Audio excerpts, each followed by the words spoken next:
तो फ्रेंड्स, जय हिंद, वंदे मातरम। Welcome back to our YouTube channel. Friends, जैसा कि आप जानते हैं, भारत के द्वारा पिछले 12 महीने के अंदर लगभग 18 प्लस जो कंट्री और कंट्रियों का जो समूह है, यानी कि देश और देशों के जो समूह हैं, उनके साथ हमने एफटीए साइन किए हुए हैं। और इन्हीं को देखते हुए चाइना में भी एक हड़बड़ी है, और इसको लेकर के हड़बड़ी होना स्वाभाविक भी है। फ्री ट्रेड एग्रीमेंट होना एक अलग बात है, लेकिन भारत ने सिर्फ इतना ही नहीं किया। भारत के द्वारा IMEC यानी कि जो कॉरिडोर है, जिसके अंदर आप देखेंगे कि India middle east European economic corridor, इसका भी जो है कार्य लगातार तेजी से जारी है। और अगर आप इसके विषय में नहीं जानते तो एक बार इसे करके देखना कि ये चाइना का जो BRI है, बेल्ट रोड इनिशिएटिव जो है, उसको एक तरीका से ये सीधा जो है चैलेंज देता है। अब इसको देखते हुए अब जो चाइना है उसके द्वारा ये दिखाया जा रहा है कि देखिए, हमको तो गलत तरीका से देखा गया है दुनिया के द्वारा। जो BRI है वो डेट ट्रैप में फंसाने के लिए नहीं है। हम देखिए कितना विशाल हृदय रखते हैं, और इसको दिखाते हुए उन्होंने जो है लगभग 53 कंट्री जो कि अफ्रीकन कंट्री हैं, जिनमें से बस एक एस्टिविनिया जो है उसको छोड़ करके, जिसको पहले स्वाजीलैंड भी बोलते थे, इसको छोड़ करके जीरो टैरिफ की जो नीति है इन देशों के लिए अपनाई है। यानी कि इन देशों से जो भी कुछ आएगा चाइना के अंदर उन पर जीरो टैरिफ लगने वाला है।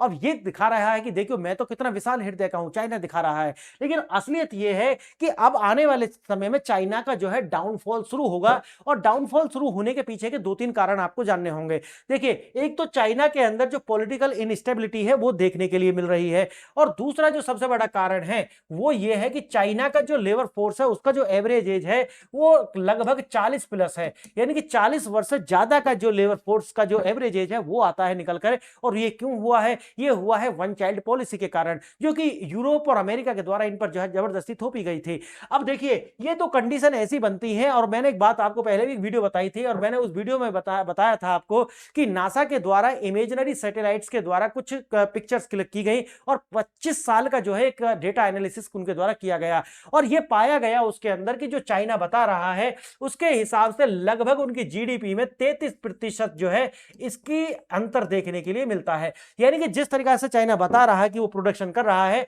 उतना प्रोडक्शन चाइना कर ही नहीं रहा है।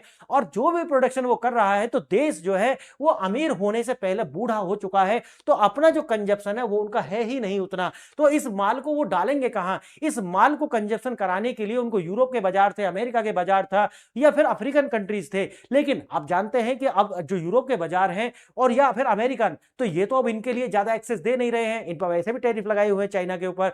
लेकिन अब इनके लिए बचता है पूरा का पूरा जो है वो अफ्रीकन नेशंस। अब उसको देखते हुए इन्होंने सोचा कि ऐसे में फायदा उठा लेते हैं, विशाल हृदय भी हो जाएगा, और साथ ही साथ जो है अपना एक एक्सपोर्ट्स के लिए क्या बन जाएगा, एक स्थान भी बन जाएगा। और ये आप जानते हैं कि जब चाइना ये कार्य करता है तो उसकी नजर होती है कि वहां के पोर्ट्स जो होते हैं, यानी कि स्ट्रेटेजिक लोकेशन जो उस कंट्री की होती है, उन पर उनका ध्यान होता है। और यही देखते हुए देखेंगे आगे आपको किस तरीके से जो जिबूती है, जिबूती के अंदर चाइना के द्वारा अपना जो बेस है उसको डेवलप किया गया, और उसी से और ज्यादा एक्सेस बनाने के लिए चाइना के द्वारा इन देशों से जो है ये जो संबंध है ये इस तरीका के बनाए जा रहे हैं। देखते हैं आगे क्या है इसके अंदर।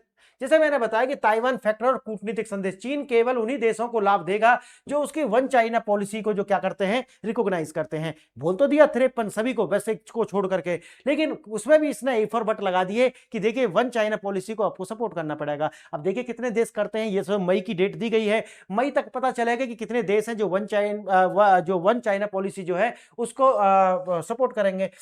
पश्चिमी देशों के विरुद्ध एक भरोसेमंद विकल्प, खुद को अमेरिका और यूरोप के मुकाबले जो है ज्यादा आकर्षक दिखाने के लिए और ज्यादा विशाल हृदय दिखाने के लिए ऐसा जो कार्य है ये किया गया है कि देखिए भारत और या फिर पश्चिम के जो देश है वो मेरी बराबर कहां दिल के बड़े लोग हैं, ऐसा चाइना दिखाना चाहता है। लेकिन असलियत इनकी कुछ और है। असलियत यही है कि इनका कार्य होता है, जाएंगे पहले उस देश के अंदर, इनकी प्राइवेट कंपनी बन करके जाएंगे, वो वहां पर जाएंगे और उस देश को जो है डेट देंगे। जब वो डेट में फंस जाएंगे, विशेष साइकिल बन जाएगी, तो फिर उनकी जो स्ट्रेटेजिक लोकेशन है उनको क्या करेंगे, लीज पे ले लेंगे, और फिर उस देश के अंदर सर्वेलेंस शुरू कर देंगे। तो एक तरीका से कॉलोनी जैसे बनाई जाती थी ना ईस्ट इंडिया कंपनी के द्वारा, चाइना का सेम वही मॉडल था। लेकिन ये मॉडल चल नहीं सकता आगे। क्यों? कारण यह कि जल्दी से एक्सपोज हो गई है दुनिया, पहले ही ईस्ट इंडिया कंपनी को देख चुकी थी, तो चाइना को जो है पहले ही पहचान चुके हैं। और दूसरा रीजन है उनका अपना ही घर से निकल करके आता है पॉलिटिकल इनस्टेबिलिटी, और साथ ही साथ में जो लेबर फोर्स है उसकी एज ज्यादा होना, बूढ़े हो जाना, और इकोनॉमी में स्लो डाउन आना। चाइना कहता है कि 5% की दर से हमारी GDP बढ़ रही है,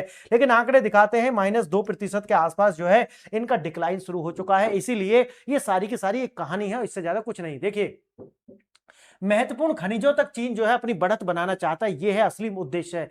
इलेक्ट्रॉनिक व्हीकल्स हों, फिर जरूरी कोबाल्ट, लिथियम, ये सभी हों, इनकी जो रीच है वो बनाना चाहता है चाइना अफ्रीका के अंदर, वैश्विक बाजार में विनिर्माण में प्रतिस्पर्धा देना। लेकिन जैसा कि मैंने बताया कि आने वाले 10 साल तक, 10 साल की जो विंडो है उसमें आप देखेंगे कि चाइना के जो सामान है वो अंतरराष्ट्रीय बाजारों में महंगे हो जाएंगे। कारण है कि जब हमारी लेबर फोर्स की एज बढ़ती है तो कंजप्शन तो कम होगा, लेकिन प्रोडक्शन की जो स्किल्स है और क्षमता जो है वो कम हो जाएगी, और जब क्षमता कम होगी तो फिर आपको लेबर कम मिलेगा, और जो लेबर मिलेगा तो उसको लिए ज्यादा कॉस्ट पे करनी पड़ेगी। अगर ज्यादा कॉस्ट पे करोगे तो जो फाइनल प्रोडक्शन है उसकी कॉस्ट पर अंतर आएगा, तो वही आपको अंतरराष्ट्रीय बाजार में दिखेगा। लेकिन भारत के साथ ये कंपीट नहीं कर पाएंगे, 10 साल का विंडो इनके पास है, उसमें जो भी इन्होंने करना था वो ये कर चुके। आगे देखते हैं, हिंद महासागर में रणनीतिक सुरक्षा चिंता है। जैसे मैंने आपको बताया कि जिबूती के अंदर इन्होंने जो है अपना एक बेस बनाया हुआ है, और उसी को और ज्यादा फैसिलिटेट करने के लिए ये सारे कार्य जो है चाइना कर रहा है। देखिए, जैसे मैंने बताया है कि इसका उद्देश्य एक तो क्या है, एक तो यह है कि अपने लिए एक्सपोर्ट का बाजार ढूंढना है,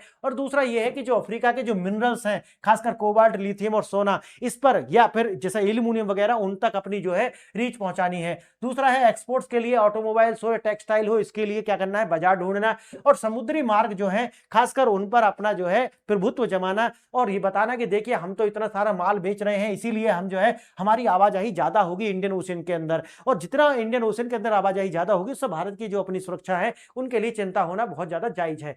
देखिए, अपना ज्ञान परखने के लिए आपको 2 प्रश्नों पर विचार करने होंगे, और ये जो 2 प्रश्न हैं आपकी अपनी नॉलेज, आपका अपना जो नॉलेज बेस है उसको चेक करने वाले हैं, और आपकी जो मेमोरी टेस्ट है वो भी हो जाएगा, और एग्जाम अगर आप दे रहे हैं तो उसके लिए तो है ही महत्वपूर्ण।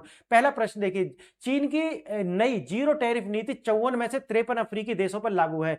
एकमात्र अपवाद जो देश है उसका नाम है इस्ताविनी। इसे बाहर रखने की जो मुख्य भूमिका कारण क्या है? पहला है यह एक विकसित राष्ट्र है, दूसरा है यह वन चाइना पॉलिसी का विरोध करता है, तीसरा यह ब्रिक्स का सदस्य है, चौथा यह चीन का कोई निवेश नहीं है। तो आप बताना है कि इनमें से कौन सा विकल्प सही है। दूसरा प्रश्न है, अर्थशास्त्र के ट्रेड डाइवर्जन सिद्धांत के अनुसार चीन की यह नीति भारत के electrical vehicles transition, electronic vehicle transition को कैसे प्रभावित करेगी? पहला विकल्प है अफ्रीकी निर्यात भारत की ओर बढ़ेगा, दूसरा है भारत के सस्ते दाम पर अब कोबाल्ट मिलेगा, तीसरा है भारत के लिए इनपुट लागत जो है वो बढ़ेगी और सप्लाई चेन में बाधा आएगी, और चौथा है इसका भारत पर कोई प्रभाव नहीं पड़ेगा। तो आपको विकल्प अगर आंसर पता है तो सही है, अदरवाइज आपको जो है नेक्स्ट लास्ट वाली जो स्लाइड है उसमें आपको इनके विस्तृत आंसर मिल जाने वाले हैं। आइए देखते हैं आज का नेक्स्ट स्लाइड पर भारत का पक्ष क्या है। भारत के, आप जानते हैं कि भारत ने G20 के शिखर सम्मेलन नई दिल्ली के अंदर अफ्रीकन यूनियन को जो है उसके अंदर एक स्थायी सदस्यता दिलाई थी, और चीन ने क्या किया था, चीन की जो प्रक्रिया है भारत की कूटनीतिक प्रभाव को कम करने के लिए एक बड़ा आर्थिक दाव जो है वो लगाया गया है। जैसे मैंने आपको बताया 1 मई से ये एग्जीक्यूट होने वाला है। चीन ये दिखाना चाहता है कि वह पश्चिमी देशों और भारत के मुकाबले अफ्रीका से ज्यादा भरोसेमंद है, लेकिन भरोसा तो इन पर करते नहीं है कोई भी, क्योंकि इनका पहले ही रिकॉर्ड खराब है। तारीख 1 मई से ये जो सारे नियम है प्रभावी हो जाएंगे। अफ्रीका देशों ने चीन में जो आयात होने वाले जो हैं अधिकांश जो सामान है उन पर जीरो टैरिफ लगने वाला है। पहले ये सुविधा केवल 33 देशों तक थी, लेकिन ये भी क्या थे, एलडीसी जिसे बोलते हैं, लीस्ट डेवलप कंट्रीज। ये ऐसे देश थे जो बहुत ज्यादा कमजोर थे, उनको जो थी, लेकिन अब इसको बढ़ाकर कितना कर दिया, 53, यानी कि 20 कंट्री और जोड़ दिए हैं। लेकिन एक शर्त और भी जोड़ दी है, क्या है कि सारे समान नहीं है, और दूसरा क्या है, दूसरा है कि वन जो चाइना पॉलिसी जो है, यानी कि ताइवान को चाइना का हिस्सा बनाना, इसको स्वीकार करना होगा। अफ्रीका के कृषि उत्पाद, मिनरल्स और मैन्युफैक्चरिंग गुड्स के चीन के बाजार में जो है ड्यूटी फ्री जो है एक्सेस मिल जाएगी। इसके बाद में चीन ने 54 में से 53 देशों को छूट दी है, और जो इस्तावानी जो है, यानी कि पूर्व में जिसको हम स्वाजीलैंड बोलते थे, इसको जो है इस लिस्ट से बाहर रखा है। क्यों? क्या कारण क्या है? One China policy. स्वातिनी जो है उसने गिने चुने देशों में से है जो ताइवान को एक स्वतंत्र राष्ट्र के रूप में मान्यता देता है। इसीलिए चीन उन देशों के साथ राजनीतिक या व्यापारिक रिश्ते साझा नहीं करता जो ताइवान को समर्थन करते हैं। यह स्पष्ट संकेत है कि चीन की आर्थिक मदद जो है वो राजनीतिक शर्तों से जुड़ी हुई है, जिसको लेकर के आप देखेंगे कि इन्होंने बोला है कि 53 देश को हम दे रहे हैं। मुझे नहीं लगता कि इसमें और ज्यादा देश शामिल होने वाले हैं। कारण यह है क्योंकि एक रणनीतिक संबंध, और इसमें अमेरिका के जो प्रभावी देश हैं वो बिल्कुल भी नहीं जाएंगे, चाहे यूरोप के जो प्रभाव में देश हैं वो भी नहीं जाएंगे। क्यों? क्योंकि वो वन चाइना पॉलिसी को बिल्कुल भी सपोर्ट नहीं करते। आगे देखेंगे, आर्थिक एकीकरण, जैसा आपको बताया कि बेल्ट एंड रोड इनिशिएटिव जो है इसको ताकत मिलेगी इस समझौते से। भरोसेमंद साथी की छवि दिखाई जा रही है, लेकिन इस चाइना पर कभी आप भरोसा कर नहीं सकते, क्योंकि उनके जो अपने हित हैं वो सबसे ऊपर होते हैं, इसको देखते हुए, और उनका जो अपना इतिहास है वो यही बताता है कि चाइना पर भरोसा नहीं कर सकते। तीसरा है, देखिए, ट्रेड शिफ्ट जो है, अफ्रीकी निर्यातकों को यूरोप या भारत के बजाय चीन को भी एक बाजार जो है मिल जाएगा अपना निर्यात करने के लिए। अब देखिए, जीरो टैरिफ ड्यूटी जो लगाई गई है, और अफ्रीका का जो चौथा सबसे बड़ा निर्यात बाजार भारत से वहां कच्चा माल खरीदा है और फिनिश्ड गुड जो है बेचता है। और भारत के लिए अब आने वाले समय में क्या होगा कि इनकी जो एक्सेसिबिलिटी है वो कमजोर पड़ेगी चाइना के प्रभाव के कारण, क्योंकि चीन में अफ्रीकी सामान पर 0% जो ड्यूटी लगेगी, लेकिन भारत के अंदर उन पर एक ड्यूटी लगती है, जिसके बजाय अगर इनको सामान बेचना है तो चाइना में ज्यादा बेहतर होगा भारत से बेचने में। लेकिन बात वही आती है कि उसके लिए इनको बहुत सारी चीज सेक्रीफाइस करनी पड़ेंगी। तो देखेंगे आगे 1 मई में कि ये होता है या नहीं होता। इससे भारत के लिए कच्चे माल की उपलब्धता कम हो जाएगी और कीमतें बढ़ जाएंगी। लेकिन उसके दूसरे रास्ते हैं, मैं बताऊंगा आपको।